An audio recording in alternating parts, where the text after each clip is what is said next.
Hello मेरे प्यारे बच्चों, मैं फिर से आप सबके लिए मैंने वादा किया था कि आप सभी को मैं भूगोल के जितने भी पार्ट हैं, खास करके बिहार बोर्ड एग्जाम के लिए टोटल 10 पार्ट हैं।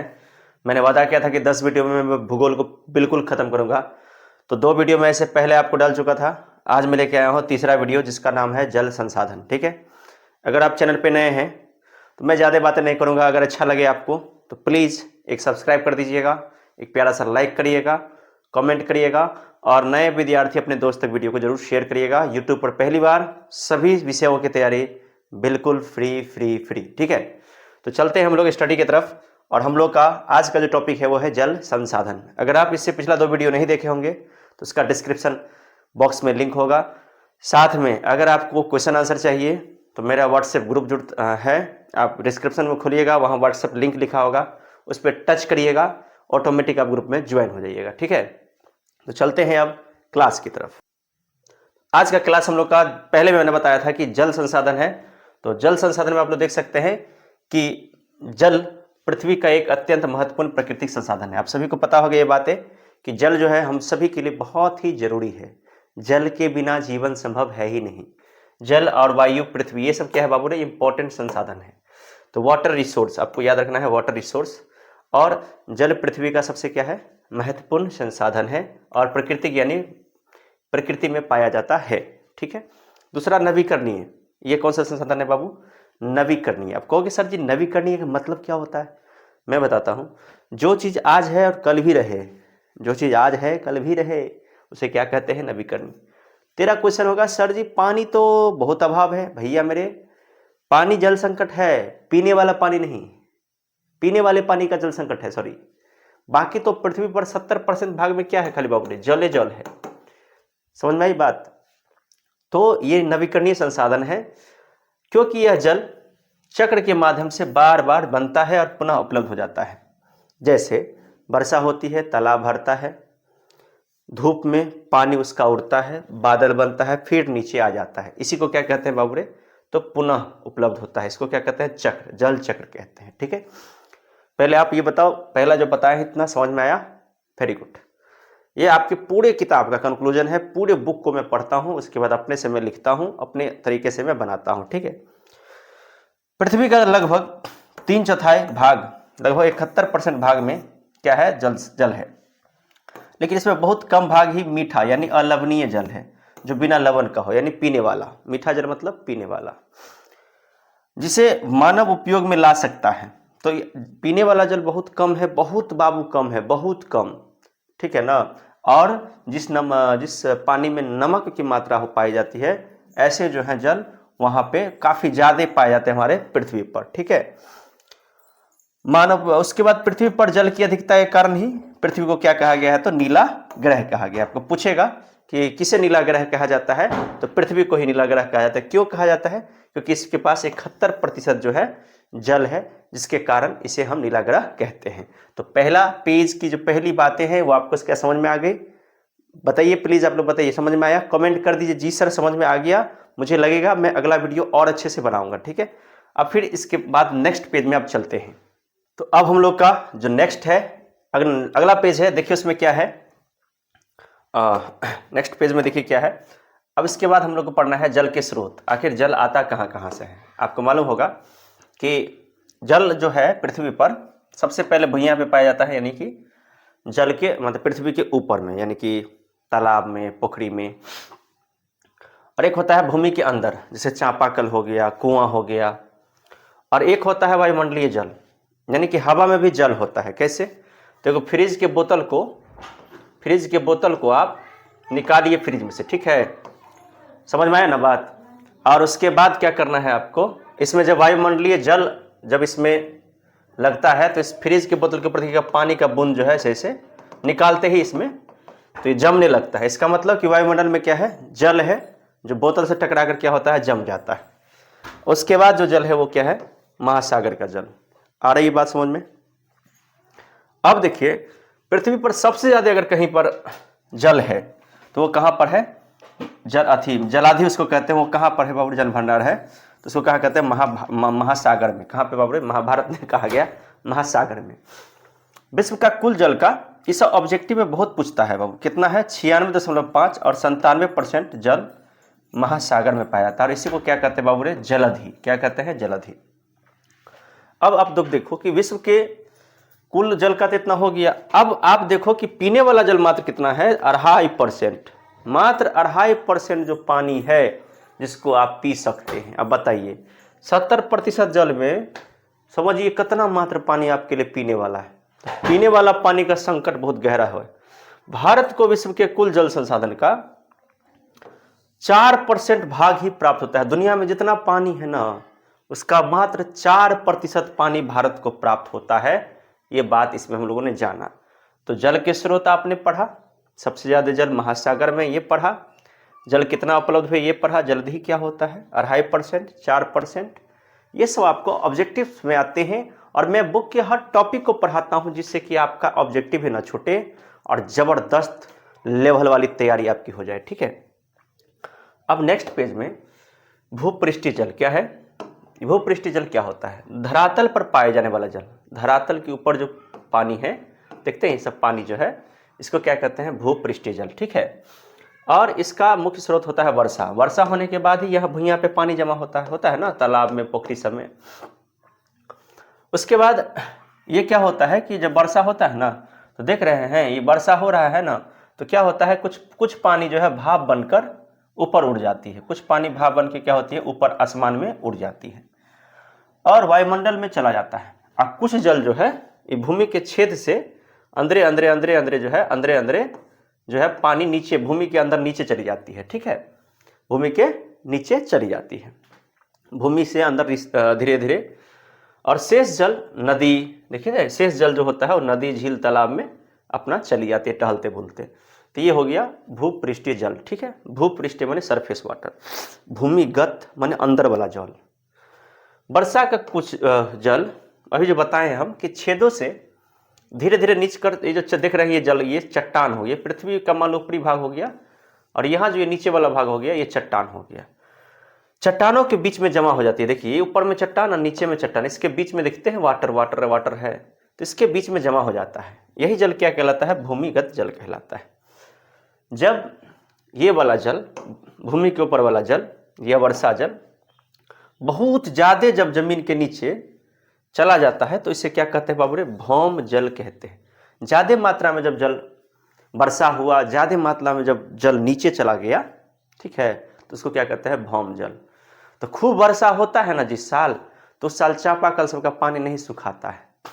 लेकिन जब पानी नीचे जेबे नहीं करता है तो स्वाभाविक है कि भाई चापाकल में पानी नहीं आएगा, यही पानी ना नीचे जाता है।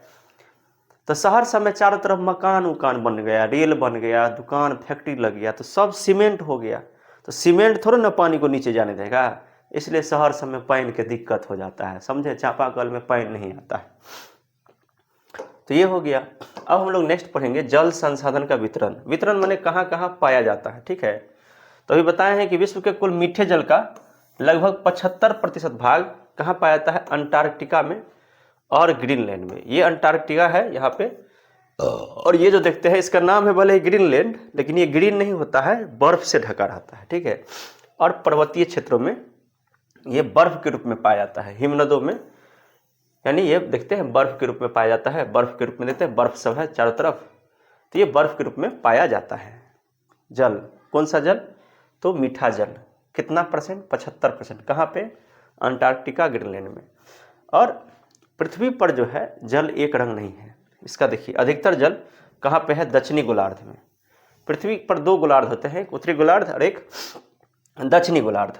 पृथ्वी पर 2 गोलार्ध होते हैं, है ना, एक जो होता है ये होता है उत्तरी और ये होता है दक्षिणी। तो दक्षिणी गोलार्ध में जो अधिकतर जल पाए जाते हैं जिसको क्या कहते हैं, जल गोलार्ध। भारत में जल संसाधन का वितरण एक जैसा नहीं है। भारत में विश्व का मात्र 16%, देख ले, इसको याद करिए, पूरे दुनिया का 16% जनसंख्या कहाँ पर है, भारत में है। और यहाँ पे कितना पानी जो है वर्षा से हमें प्राप्त होता है, तो 4000 घन किलोमीटर पानी वर्षा से और 1869 घन किलोमीटर जल भूपृष्ठ यानी भूमि के नीचे जो चला जाता है जल, इससे प्राप्त होता है हमको। 4000 वर्षा से, 1869 जो है जल भूपृष्ठ स्रोत जना कि तालाब हुआ है ना, पोखरी हुआ, इस सब से हमको प्राप्त होता है। ठीक है, अब इसके बाद नेक्स्ट में देखिए क्या है जानकारी, जल संसाधन का उपयोग, यानी जल का उपयोग हम लोग क्यों करते हैं। इस फोटो में आप देखे होंगे, नल है, लड़की पानी पी रही है, फैक्ट्री है, सिंचाई हो रहा है। तो सबसे पहले इसका उपयोग पीने के लिए होता है, नहाने धोने साफ सफाई के लिए होता है, खेती बाड़ी करने के लिए होता है, सिंचाई के लिए होता है, उद्योग के लिए होता है, बिजली बनाने के लिए होता है।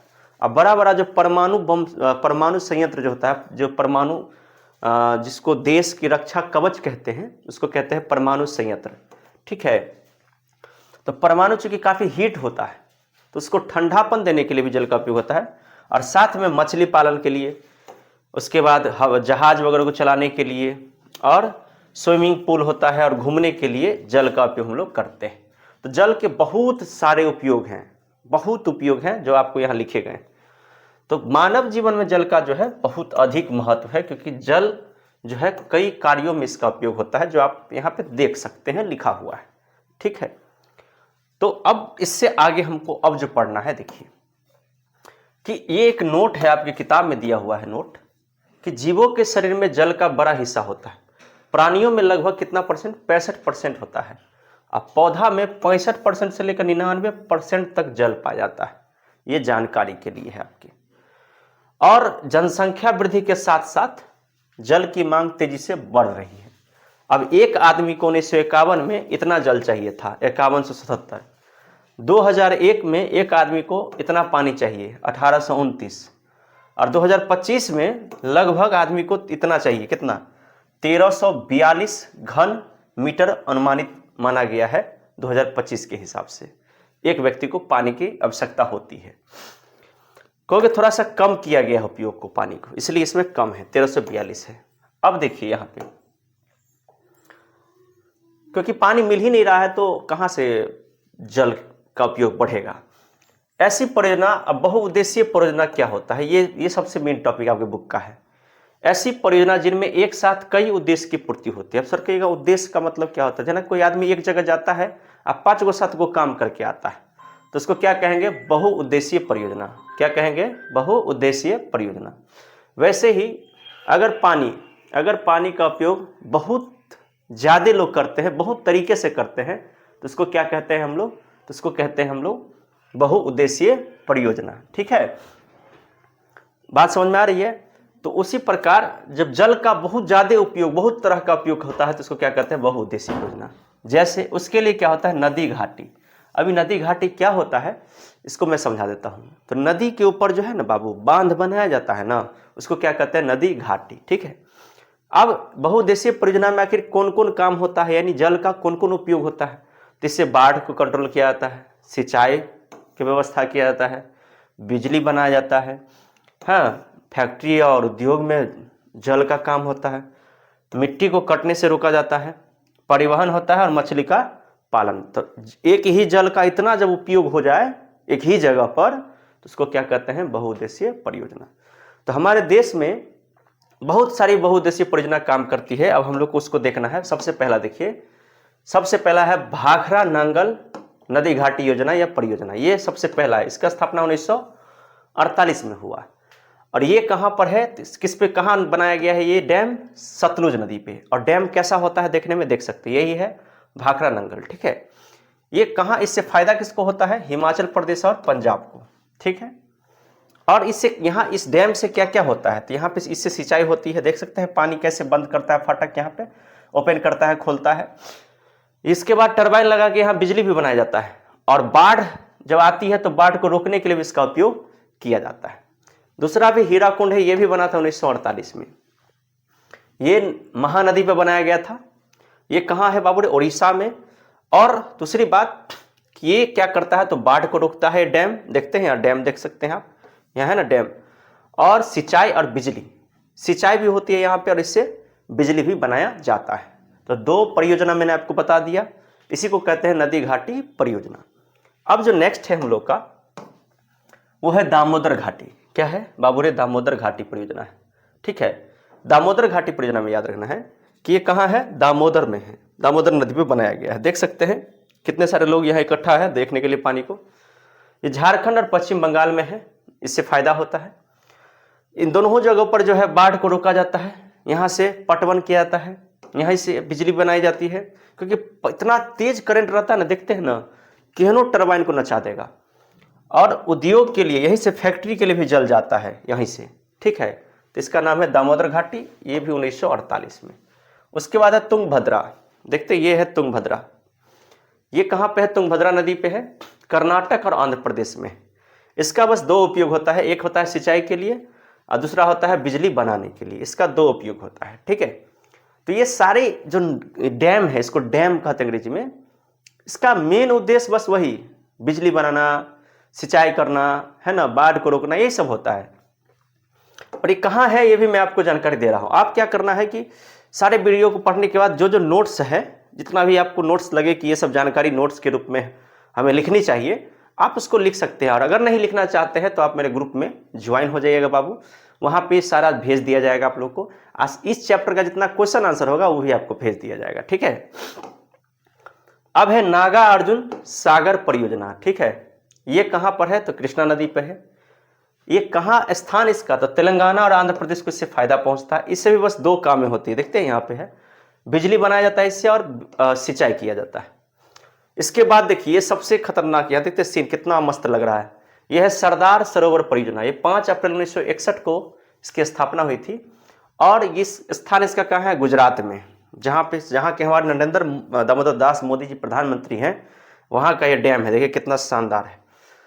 यहाँ लाभ होती है, सिंचाई होता है, पीने के लिए भी इसका उपयोग करते हैं और बिजली बनाने के लिए भी इस पानी का उपयोग किया जाता है। तो ये हमने पढ़ा अभी तक, छः पढ़ा हमने नदी घाटी। और एक और आपकी किताब में है जो कि काफ़ी हम लोग से जुड़ा हुआ है और हम लोग के बगल में ही है, इसका क्या नाम है बाबू रे? कोसी परियोजना। क्या नाम है? कोसी परियोजना, ठीक है। ये कोसी नदी का है। तो कोसी परियोजना में याद रखिएगा, इसको बिहार का शोक कहा जाता है। क्या कहा जाता है बाबू रे? बिहार का शोक कहा जाता है। ये कहाँ पर है? तो बिहार और नेपाल में है, हनुमान नगर सप्तारी जिला में। नेपाल और बिहार का बॉर्डर है हनुमान नगर में। इससे क्या किया जाता है? तो इससे बाढ़ रोका जाता है और इससे सिंचाई की जाती है, बाढ़ और सिंचाई की जाती है। और जल संकट के कारण हम लोग को पढ़ना है। तो सबसे पहले जल संकट के कारण में सबसे पहले पंडित जवाहरलाल नेहरू जी ने क्या कहा था, इस लाइन को याद रखना है। पंडित जवाहरलाल नेहरू जी ने कहा था कि बड़े बांधों को भारत का आधुनिक मंदिर कहा था, ये नेहरू जी ने कहा था। और ये सारे जो प्लान है आप जो पहले पढ़े हैं, दामोदर घाटी हो या जो भी, वो सबके निर्माण में सबसे महत्वपूर्ण जो योगदान था वो नेहरू जी को जाता है, ठीक है। नेहरू जी ने ही ऐसा प्लान किया था। तो याद रखना है कि भारत के आधुनिक मंदिर किसको कहते हैं? जवाहरलाल नेहरू ने किसको कहा था? तो बड़े बांधों को, यही डैम को, ठीक है। अब हम लोग चलते हैं आगे।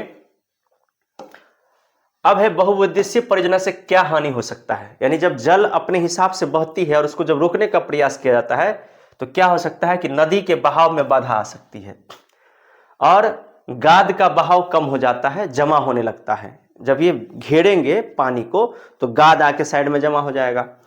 अगर भूमि का निम्नीकरण हो सकता है, यानी भूमि जब अधिक जल खींच लेगा अपने अंदर तो उससे क्या होगा? भूमि कमजोर हो जाती है।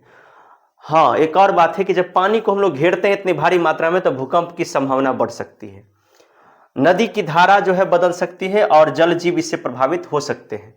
अगर बांध टूट गया तो इससे इतना भयंकर बाढ़ आएगा। मैं हम लोग की तरफ कोसी है, अगर कोसी टूट जाता है तो पूरे बिहार में तबाही आ सकती है। सोचिए, इसका नकारात्मक प्रभाव भी है।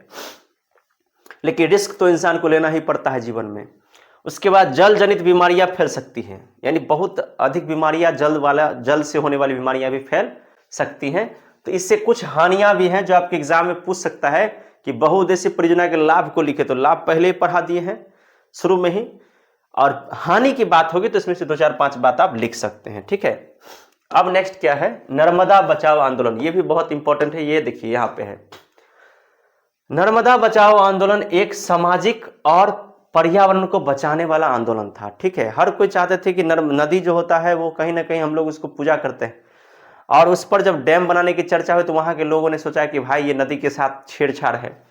तो यह आंदोलन नर्मदा नदी पर बनने वाले सरदार सरोवर बांध जो था उसके विरोध में चलाया गया था, ठीक है। सरदार सरोवर बांध के विरोध में चलाया गया था।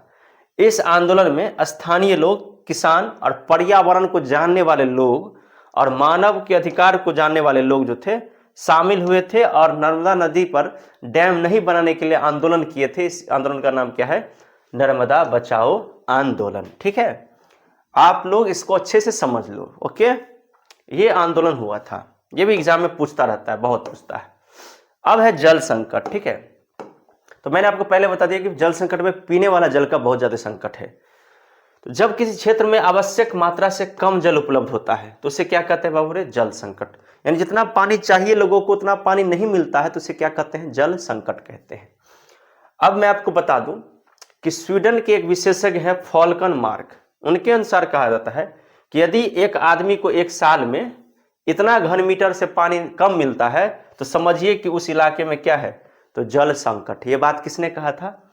स्वीडन के विशेषज्ञ फॉल्कन मार्क ने। ये सारी एक एक लाइन आपकी किताब में दिया हुआ है, हम वहां से उठा उठा के आप लोग के लिए लाए हैं। इतना मेहनत करते हैं बाबू, प्लीज अच्छे से पढ़िए बाबू, एक बार में नहीं 2 बार 3 बार वीडियो देखिए, जरूर देखिए, पूरी बात समझ में आ जाएगी आपको। ठीक है, उसके बाद क्या है कि जल संकट के आखिर कारण क्या है? तो सबसे ज्यादा है जल का अत्यधिक उपयोग। जल का लोग आज इतना ज्यादा घर में, उद्योग में, सिंचाई में पानी का उपयोग कर रहे हैं कि जल की कमी धीरे धीरे क्या हो रही है? बढ़ रही है। कृषि में अधिक अनाज उत्पादन के लिए खेत में ज्यादा सिंचाई की जाती है, जिससे क्या होता है कि भूमिगत जल यानी भूमि के अंदर जो चापाकल, हैंडपंप वाला जो जल होता है, बोरिंग लगा लगा के लोग धरती के अंदर के पानी को खत्म कर रहे हैं। इससे क्या हो रहा है? तो पीने वाला पानी के लिए मुश्किल हो रहा है, लोग डोल लेके दौड़ रहे हैं, इधर से उधर पानी नहीं आ रहा कॉल में, शहर सब में। तो ये दूसरा हो गया अधिक सिंचाई के कारण, जो है कृषि के में अधिक उपयोग के कारण। 2 कारण हो गया, जल का अधिक उपयोग और कृषि। तीसरा जो सबसे बड़ा कारण है वो है जनसंख्या। हम 2 हमारे 2, ये नियम पे चलना चाहिए, मगर हम 2 हमारे 10, 5, 6। तो इसलिए जनसंख्या इतना बढ़ रहा है कि बढ़ती आबादी के कारण पीने वाला पानी, खेती और उद्योग के लिए पानी की मांग इतनी ज्यादा बढ़ रही है ना बाबू कि पूछिए नहीं। एक थरिया में 2 गो रोटी है या 2 गो आदमी, ठीक है, बात 10 गो आदमी हो गया तो वो थरिया में का 2 गो रोटी का क्या हाल होगा बताइए? तो वही हाल हो रहा है यहाँ पे जल का। उसके बाद है जल प्रदूषण। फैक्ट्री और उद्योग से जो कचरा निकलता है उस सोझे जाता है नदी में। जमुना नदी में देखिएगा इतना इतना कचरा जाता है, गंगा नदी में देखिएगा इतना इतना कचरा जाता है। इससे क्या हो रहा है कि जल जो है प्रदूषित हो रहा है, और ये जो जल गंदा हो जाता है ना, वो उपयोग में हम उसको नहीं ला सकते, खेतों में नहीं डाल सकते। ठीक है, तो ये जल प्रदूषण चौथा कारण हो गया जल संकट का। अब इससे आगे हम लोग को बिहार बोर्ड एग्जाम में की पॉइंट पूछता है कि बिहार और पश्चिम बंगाल में जल के अंदर यानी भूमि के अंदर जो जल है वो इतना ज्यादा कम हो रहा है, जिसके कारण अंदर में क्या हो रही है? आर्सेनिक की मात्रा बढ़ रही, जो पानी पीने से हो सकता है हम बीमार पड़ सकते हैं। ठीक है, पहला कारण। कहां पे होता है ये सब? अभी बिहार और पश्चिम बंगाल में। राजस्थान और महाराष्ट्र में क्या हो रहा है कि भूमि के नीचे जो जल है उसमें फ्लोराइड की मात्रा बढ़ रही है। ठीक है, और भारत में कुल विद्युत उत्पादन का लगभग 22% भाग जल विद्युत से प्राप्त होता है। यानी भारत में बिजली जो है पानी से, लगभग 22% बिजली जो है पानी से बनता है। ये सब आपको कीवर्ड है आपके किताब का। उसके बाद बताया रहा था कि कानपुर में 180 को चमड़ा के कारखाना है, जिससे इतना गंदा पानी निकलता है। देखिए भाव, 58 लाख लीटर गंदा पानी रोज निकलता है। बताइए तो कितना खतरनाक है। उसके बाद है कि गंगा नदी के जल में बैक्टीरियोफेज नामक विषाणु पाए जाते हैं, जो हानिकारक जीवाणु हो रहे हैं, और ये सभी जो है कहीं ना कहीं जल की बर्बादी में सबसे बड़का इन लोगों का हाथ है। ये सब जितना पॉइंट आप पीला पीला देख रहे हैं ना, ये सब आपके एग्जाम में जब पूछ देता है ना तो विद्यार्थी कहता है कहाँ छुपा रुस्तम नोट है, ये सब छुपायल छुपायल चीज सब जो किताब के अंदर में दे रहता है। ठीक है ना, जिसको विद्यार्थी धूर कथी पढ़ेंगे, लेकिन हम आपको एकदम A to Z बात आपको पढ़ा रहे हैं। ठीक है, अब इसके बाद देखिए जल संरक्षण एवं प्रबंधन, यानी जल को कैसे बचाया जाए। तो जल संरक्षण का मतलब होता है कि जल का बढ़िया से उपयोग करना और जल की बर्बादी को रोकना। तो जल की बर्बादी को रोकने को कहते हैं संरक्षण, और जब उसका सही से उपयोग करते हैं तो कहते हैं प्रबंधन। दोनों बात आप क्या समझे बताइए हमको, फटाक से फटाक से बताइए क्या समझे बाबू। हाँ, कि जल का सोच समझ कर उपयोग करना जो होता है प्रबंधन, और जल की बर्बादी को रोकना क्या कहलाता है? जल संरक्षण। ठीक है, तो जल संकट को दूर करने के लिए भारत सरकार ने एक राष्ट्रीय जल नीति बनाई थी। एग्जाम में पूछता है कब बनाया था? 1987 में। कब बनाया था बाबू रे? 1987 में। अब बाद में नई समस्या को देखते हुए फिर से एक नीति बनाया गया, राष्ट्रीय जल नीति। वो कब बनाया गया? 2002 में बनाया गया। ठीक है, कब बनाया गया बाबू रे? 2002 में। इतना होने के बाद आपको याद रखना है कि सरकार जल को बचाने के लिए क्या क्या कर रही है। सरकार, प्रमुख उद्देश्य सरकार को ये नीति बनाने का पूछेगा, राष्ट्रीय जल नीति का क्या उद्देश्य है, सरकार ने ये नीति क्यों लागू किया था।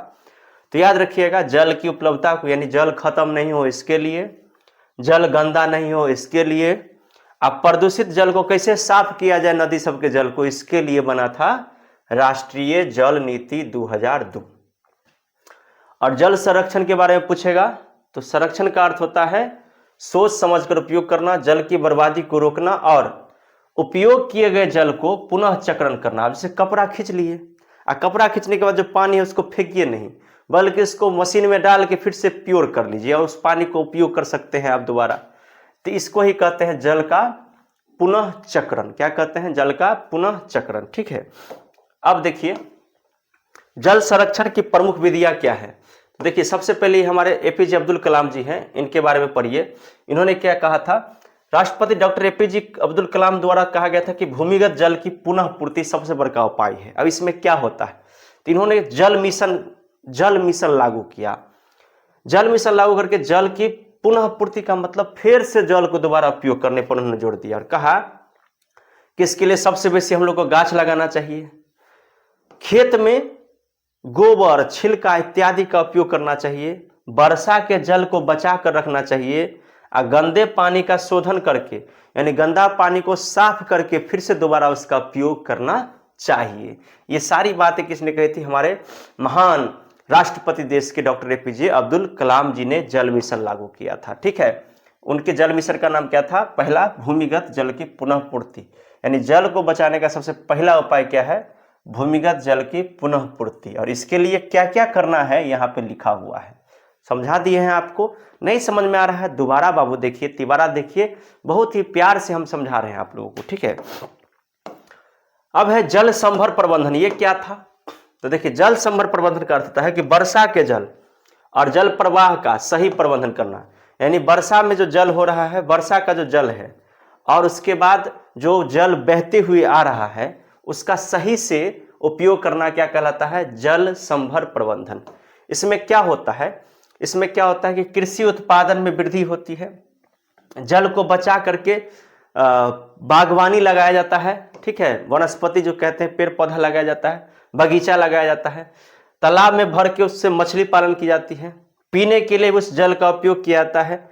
और जल संभर का मतलब हुआ जल को किसी जगह पर बचा करके रखना, गड्ढे में क्या कहते हैं, ईंटा का एक गड्ढा बना दिया जाता है। इस तरीके से इस पानी का उपयोग लोग वर्षा के जल का करते हैं। ठीक है, तो जब वर्षा होती है तो वर्षा का जल और जल जो बहते रहती है ना, खूब वर्षा जब होता है तो जल बहता रहता है, तो उस जल को कहीं इकट्ठा करके तब उसका इस तरीका से उपयोग करना क्या कहलाता है बाबू रे? जल संभर प्रबंधन कहलाता है। ठीक है, अब देखिए, अब है तकनीक का विकास। देखिए, उसके बाद क्या किया गया कि नई तकनीक का उपयोग करके अगर खेत में हम चाहें तो जहां पे 2 डोल पानी देते हैं वहां पे एगो पौधा है, 1 गिलास पानी देते हैं, इससे अच्छा है फुहारा वाला ले लीजिए। ऐसे डालिएगा तो जितना जरूरत है पौधा को उतना ही मिलेगा पानी। तो नई तकनीक का उपयोग करके क्या किया गया? तो अधिक उत्पादन करने के लिए इस सब तरीका का जो है खेत में पाइप बिछा के है, फुहर लगा के, तो इसमें ड्रिप सिंचाई होता है, लिफ्ट सिंचाई होता है, छोटा छोटा फुहारा वाला सिंचाई नहीं होता, दिखते हैं फुहारा थोड़ा थोड़ा आते रहता है। उसका सीढ़ी नुमा खेती, यानी ऐसी खेती जैसे उस दिन पढ़ाए थे ना सोपानी, इससे पिछले चैप्टर में ये वाला पढ़ाए थे, ऐसे वाला था ना फोटो, जिसमें कि सीढ़ी बाई सीढ़ी खेती किया जाता था। इस तरीके के चीज को क्या कहते हैं? तकनीकी विकास। तकनीकी का विकास करके हम जल को बचा सकते हैं।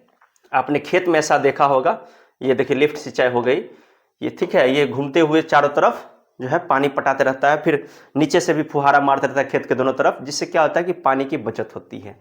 तो इसमें पूछेगा कि नई जल बचाने, जल संकट को दूर करने के लिए या जल की कमी को दूर करने के लिए या जल का संरक्षण करने के लिए किन किन सिंचाई का उपयोग किया जाता है?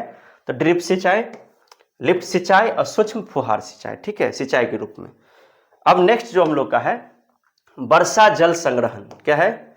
अब देखिए घर है, घर में यहाँ पे पानी आ रहा है, पाइप के द्वारा यहाँ टंकी में जा रहा है ना, तो वर्षा का अधिकांश जल जमीन में नहीं समा पाता है और बहकर नष्ट हो जाता है। तो इसको ही बचाना क्या कहलाता है? वर्षा के जल को जब इकट्ठा करते हैं ना बाबू एक जगह, तो इसको कहते हैं जल संग्रहण। क्या कहते हैं? वर्षा जल संग्रहण। तो वर्षा का पानी जमीन में नहीं समा पाता है और बहकर नष्ट हो जाता है, तो वर्षा जल संग्रहण के द्वारा इस जल को एकत्र कर भविष्य में उपयोग किया जा सकता है। इसको क्या कहते हैं? वर्षा जल संग्रहण। और उसके बाद जो है उसी में एक विधि होता है छत वर्षा जल संग्रहण। तो ये छत वर्षा क्या है? आपने देखा कि छत से जो पानी आ रहा है उसको टंकी में जमा किया। तो राजस्थान में वर्षा जल को घरों के आंगन में बड़े भूमिगत टैंक, देखते हैं घर के आंगन में बना रहता है, जिसमें जमा किया जाता है। और ये ईंटा का भी हो सकता है या प्लास्टिक का ऐसा जो है टंकी भी होता है। इसको वहां पे राजस्थान में टांका कहते हैं। क्या कहते हैं बाबू रे? टांका। और ये छत के पाइप से पानी इन टैंकों में पहुंचाया जाता है। ठीक है। अब उसके बाद है नोट है हम लोग का, ये बहुत इंपॉर्टेंट नोट है कि राजस्थान की एनजीओ तरुण भारत संघ कई वर्षों से इस दिशा में कार्य कर रही है कि वर्षा का जल का पानी को बचाया जाए। मेघालय के चेरापूंजी और मौसिनराम में सबसे अधिक वर्षा होती है, याद रखिएगा। फिर भी वहां लगभग इतना ही पानी का व्यवस्था है, कितना? 25%। तो यहाँ पे कौन सा छत वर्षा जल संग्रहण जो भी बताए हैं, छत के पानी को जमा किया जाता है। उड़ीसा में पानी पंचायत योजना जल का संरक्षण करती है, यानी जल की सुरक्षा यानी रक्षा करती है। ये आपको याद रखना है। ठीक है। ये सारे आपको नोट हो गए, पॉइंट हो गए। ठीक है। अब है अंतर्राज्यीय जल विवाद। ये क्या होता है? तो भारत में लगभग 20 गो नदी बेसिन है। ये देखते हैं नदी बेसिन, यही है, ये देख रहे हैं ना ये वाला, इसको क्या कहते हैं? नदी बेसिन। यानी कि बेसिन की तरह होता है, दोनों साइड से ऊंचा, बीच में पतला। तो भारत में लगभग 20 गो प्रमुख नदी बेसिन है। इनमें से कई नदियां एक से अधिक राज्य से होकर गुजरती है, यानी ऐसी बहुत सारी नदियां हैं जो बहुत सारे राज्य से होकर गुजरती हैं। तो जिस राज्य से होकर गुजरती है वो राज्य सोचता है कि पानी का बेसी से बेसी हम उपयोग करें। तो जब इन राज्यों के बीच जल के उपयोग को लेकर के जब कोई विवाद होता है ना दो राज्य के बीच में, तो इसी को क्या कहते हैं? अंतर्राज्यीय जल विवाद कहा जाता है। तो इस तरीका से हम लोगों ने, अब नदी बेसिन के बारे में नीचे लिखा हुआ है, तो इस तरीका से हम लोगों ने पूरे संपूर्ण पाठ को बहुत ही बारीकी से, बहुत ही सुंदर से एक एक बिंदु को समझते हुए खत्म किया है। अगर आपको ये वीडियो अच्छा लगा हो तो अपने दोस्तों तक शेयर करिएगा। और इसी तरह से हम लोग हर एक पाठ को पढ़ते हुए उसका प्रश्न उत्तर भी करेंगे। प्रश्न उत्तर के लिए मैं आपको कह दिया कि ग्रुप में आपको ज्वाइन हो जाना है और अच्छे से तैयारी करनी है। फिर मिलते हैं अगले वीडियो में, तब तक सभी को जय हिंद।